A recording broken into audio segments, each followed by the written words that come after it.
Hello friends, सर्वज्ञ coaching क्लासेसच्या या एज्युकेशनल यूट्यूब चॅनलमध्ये आपलं स्वागत आहे.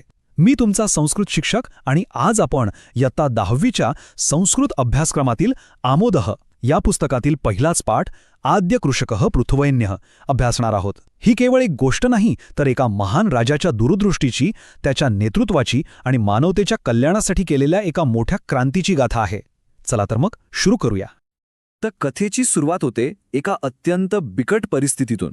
पृथुराजाच्या राज्यामध्ये प्रजाजनांची अवस्था अतिशय दयनीय झाली होती. प्रजा कशी होती तर अशक्ताः क्षुधार्ताः च, म्हणजे शक्तिहीन, कमजोर आणि भुकेने व्याकुळ झालेली. त्यांची अवस्था इतकी वाईट होती की ते पशुवत जीवंती स्म, म्हणजे प्राण्यांसारखं जीवन जगत होते. अन्न नाही, काहीच नाही, फक्त जगण्यासाठी संघर्ष. आणि अशा परिस्थितीत राज्याचा भार सांभाळायला येतो राजा पृथुवैन्य. लक्षात घ्या, तो कोणी सामान्य राजा नव्हता. त्याला पृथ्वीवरील प्रथमः अभिषिक्तः सम्राटः असं म्हणलं जातं. अभिषिक्त म्हणजे काय, तर ज्याचा विधीपूर्वक राज्याभिषेक झाला आहे असा तो पहिला चक्रवर्ती सम्राट होता. त्याच्या राज्याभिषेकाच्या वेळी एक प्रसंग घडतो जो त्याचं वेगळेपण दाखवतो. राजदरबारात चारणाहा म्हणजे स्तुतीपाठक किंवा भाट राजाची स्तुती गाण्यासाठी आले, पण पृथूने त्यांना थांबवलं.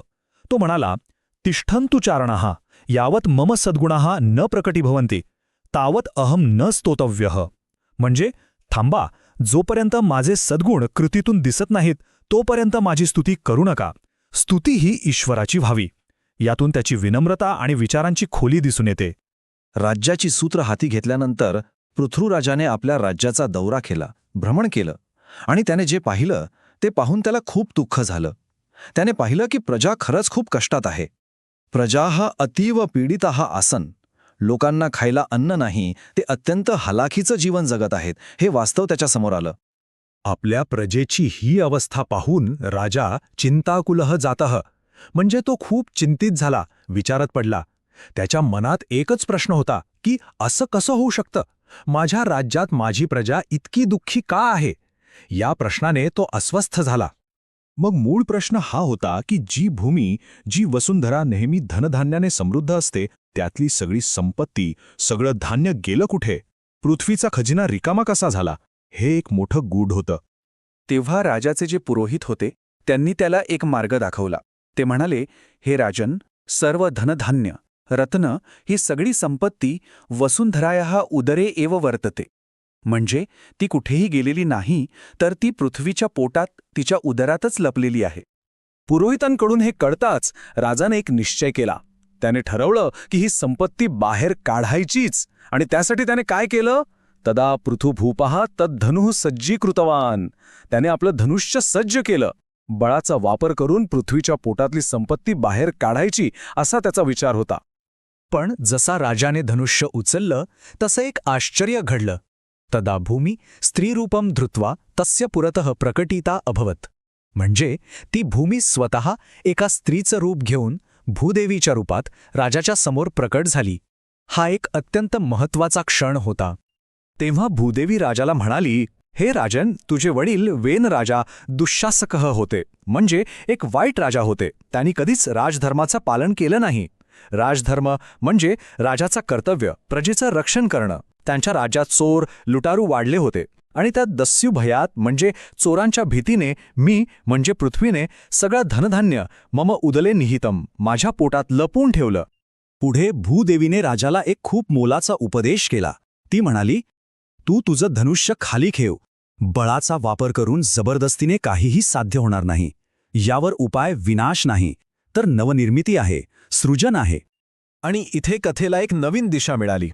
आतापर्यंत धनुः म्हणजे धनुष्य, जे एक शस्त्र आहे, त्याचा विचार होत होता. पण आता भूदेवीने एक नवीन मार्ग दाखवला. तो होता कृषी साधनांचा वापरण्याचा, म्हणजे शेतीच्या साधनांचा. एक मार्ग होता हिसकावून घेण्याचा, तर दुसरा होता संगोपन करून नवनिर्मिती करण्याचा.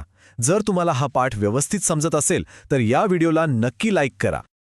मग भूदेवीने राजाला शेतीसाठी लागणारी अवजारं, म्हणजे कृषी कार्यार्थम आवश्यकानी साधनानी तयार करायला सांगितली. कोणती होती ती साधनं, तर खनित्राणी म्हणजे कुदळ, हलाहा म्हणजे नांगर, कुद्दालकान म्हणजे फावडी, आणि लवित्राणी म्हणजे विळे. हीच ती अवजारं होती जी एका नव्या युगाची सुरुवात करणार होती.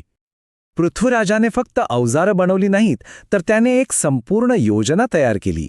त्याने नदीना मार्गम अवरुद्ध्य म्हणजे नद्यांचा प्रवाह अडवून, धरणं बांधून शेतीसाठी पाणी उपलब्ध करून दिलं. वृष्टीजल संचयम कृत्वा म्हणजे पावसाचं पाणी साठवून जलव्यवस्थापन केलं. आणि नापीक भूमीला उर्वराम म्हणजे सुपीक बनवण्यासाठी खूप प्रयत्न केले. यानंतर पुढची पायरी होती बियाणांची. त्याने काय केलं तर बीजाणाम संकलनम चयनम च परिश्रमेण अकरोत, म्हणजे खूप परिश्रमाने उत्तम प्रकारच्या बियाणांचं संकलन आणि निवड केली.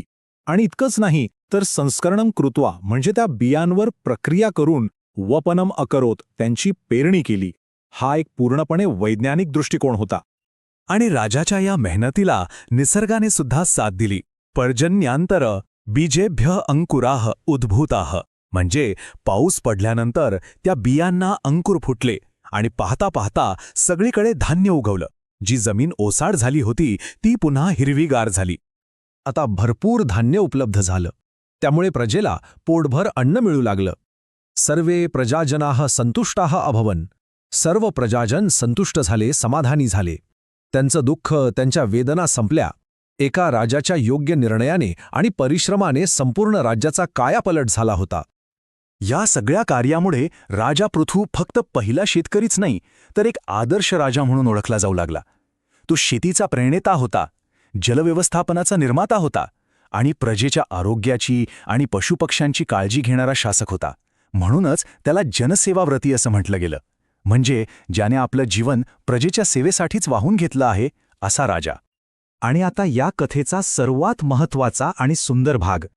राजा पृथूचं कार्य इतकं मोठं होतं, इतकं महान होतं की त्याच्या सन्मानार्थ या भूमीला, या ग्रहाला त्याचं नाव देण्यात आलं. पृथू राजाच्या नावावरूनच आपल्या या ग्रहाचं नाव पृथ्वी असं पडलं. ही त्या महान राजाला दिलेली सर्वात मोठी मानवंदना आहे. ही कथा हजारो वर्षांपूर्वीची असली तरी आजही आपल्याला खूप काही शिकवून जाते.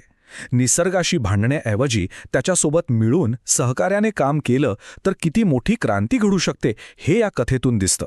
एका राजाची ही दूरदृष्टी आजच्या काळात आपल्याला काय शिकवते याचा विचार नक्की करा. मला आशा आहे की तुम्हाला हा पाठ नक्कीच आवडला असेल. असेच सोप्या भाषेत संस्कृत शिकण्यासाठी आमच्या सर्वज्ञ कोचिंग क्लासेस चॅनलला सबस्क्राईब करा आणि बेल आयकॉन दाबायला विसरू नका. धन्यवाद.